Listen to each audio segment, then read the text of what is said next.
heading over to West Africa now, and the region has long cherished the ideal of greater economic integration. This would include the establishment of a free trade area, new regional infrastructure programs, obviously peace and stability as well. Joining us now on what's required to make Ecowas work better is Dr. Jonathan Ameru, regional consultant for Ecowas, which is, as you know, the Economic Community of West African States. Thanks so much for your time, Dr. Ameru. Ecowas, it's existed, I'm sorry to say, for longer than I've been alive, and we've seen Ecowas work fairly well on the political front, but not very well on the economic front. What are some of the impediments that are faced? Well, if I can hear you clearly, ECOWAS, yes, has existed since 1975. And ECOWAS is that of a regional economic integration. In other words, the geographical contiguity of member states was one of the major things that ECOWAS founding fathers thought was very important. And then economically integrating the community in terms of policies to converge so that we can have one economic space. Yes, a lot might have not happened, but a lot is currently happened. With ECOWAS transiting to a commission from ECOWAS Secretariat in year 2000, quite a lot of initiatives are already on the ground. Even before then, ECOWAS has continued to follow the processes of the regional integration from the loosest to the most deepest type of economic integration, right, which is starting from the free trade area to custom union, to common market, and finally to economic union. Right now, at the free trade area, the Ecowas trade liberalization project is on, and goods are moving across the border freely. Yeah. And with little impediment, yes, but we are overcoming them in Ecowas country.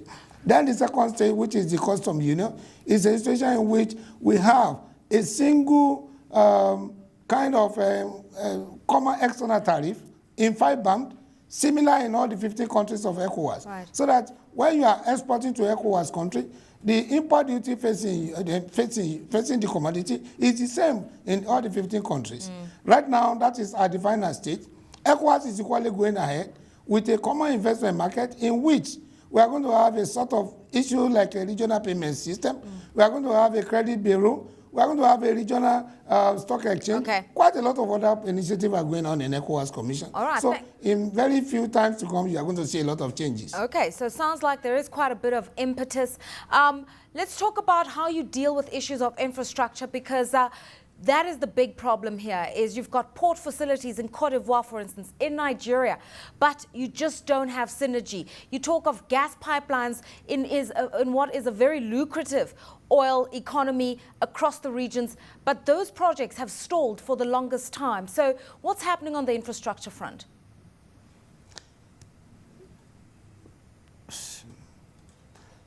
Well, I'm not hearing you clearly, but I heard you saying about the equal infrastructural deficiency in the region, where, if that is the only thing I can react to, because I couldn't hear the other things. I agree with you that quite a lot of the countries, including Nigeria, have poor infrastructure in terms of energy.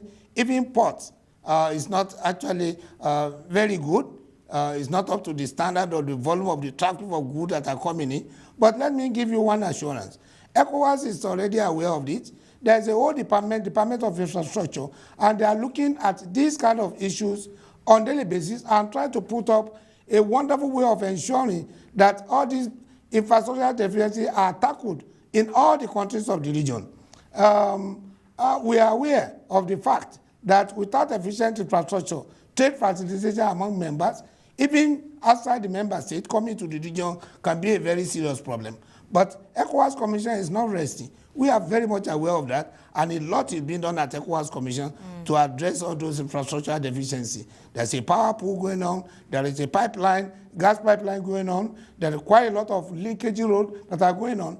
ECOWAS is putting substantial amount of money to ensure that the region is economically integrated. by ensuring that all the deficiencies in the infrastructure are resolved. Some people are very concerned about things like informal trade amongst ECOWAS states and that there's a need to regulate this. I mean, you spoke about free trade areas, but that's created loopholes for those who can just move goods freely without actually there being a structure to do so.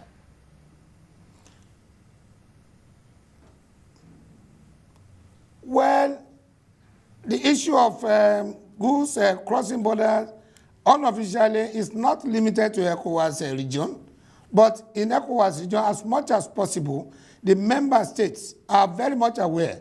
And that is why when ECOWAS put in place an ECOWAS trade liberalization in which products can move across the member countries without import duty, they were equally aware of the fact that there can be trade diversion from countries that are not members of the region but wanted to use this opportunity to market their product. And that is why quite a lot of other issues have been looked into ensuring that there is no illegal goods going through the backyard, coming to one country so that they can enjoy the liberalization of trade among members.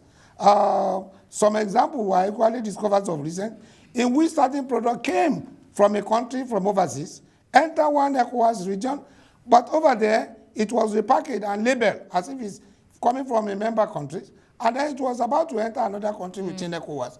But the custom services were very, very efficient to be able to discover this, and they did discover that that kind of a product did not satisfy to benefit under ECOWAS trade liberalization scheme. So, in the ECOWAS trade liberalization scheme, issues of origin of the product is very important. So that particular product would not satisfy that. It was a way of diverting goods that would have entered another country. Yes. Yes, go ahead. Thanks so much. No, we have to leave it there, but thanks for your time. Maybe we can continue this conversation another day. Dr. Jonathan Ameru, who's a regional consultant for ECOWAS.